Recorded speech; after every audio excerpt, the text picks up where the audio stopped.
Hey guys, so we're gonna do an experiment today. I'm considering changing my suspension to coilovers. I'm not sure I'm gonna do it, but what I did, I unplugged the adaptive shocks. I like the adaptive shocks. It's just a little bit too soft sometimes, and I have to drive it in Sport Plus mode all the time. So adjust it in sport mode. So what I did, I have an old shock that was leaking and I replaced it. So I cut off the solenoid. So I'm gonna plug this in and see if I can use this as a external module and tie it up somewhere, you know, inside here. I don't know, but the wire is running coming there. So when you unplug that, let me show you, go on the dash. Okay, so you see when you unplug it, you're getting a chassis error code. You see? Okay, so you see you're getting chassis error code. I'm going to plug in the other one now and see what happens.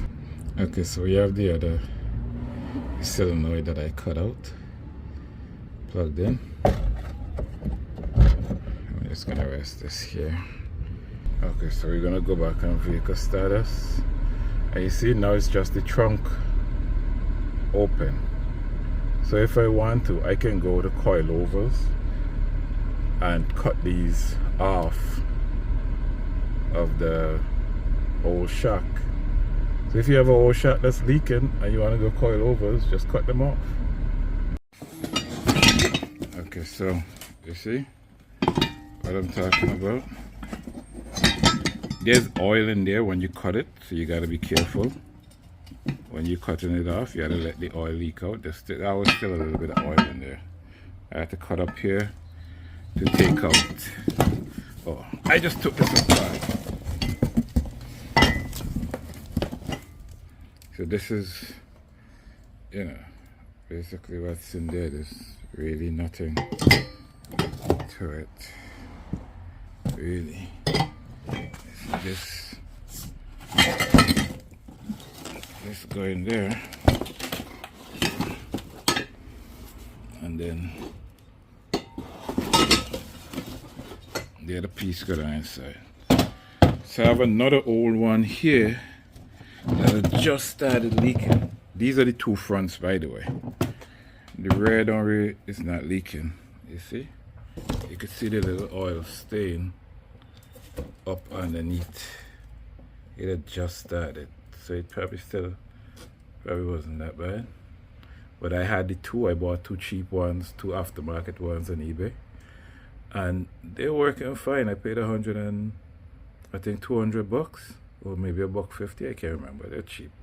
I figure it was just temporary because I had other issues with the car, like clutch and whatnot. So I wanted to change the clutch first before I go and start spending a bunch of money, you know, to put it together. So I figured I'll just throw some cheap adaptive, and I didn't want to get rid of the adaptive. I actually like the adaptive. I'm looking at Stein adaptives. That's gonna run me with the hats and every new hats.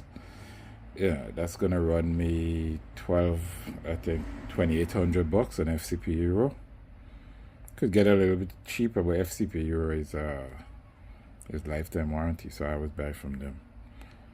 So yeah, guys, if you have 4Ds laying around and you have 4Ds in your car, two of them leaking or one of them leaking, and you want to swap them out and go coil over, just cut them off, and then you could knead it up, put some silicone on the other side. So here's what I'm talking about. I'm gonna trim this around and clean it up, right? Put some silicone inside here and cover this up. You know, maybe put a shrink tube or something, but put some silicone around it to protect it. And then I can plug it in, hide it somewhere in the chassis, just like I think KWs have a set for close to $500. Why spend $500 when you're going to throw these in the garbage? Right? So just keep these, cut them off, and you know, and reuse them. And then you could go coil over, or you could use regular shocks if you want. These are really expensive, to be honest. The car have 98,000 miles on there, you know. I'm still considering. I'm not sure what I'm gonna do yet. So there you have it. So that's the experiment, guys. All right, good luck.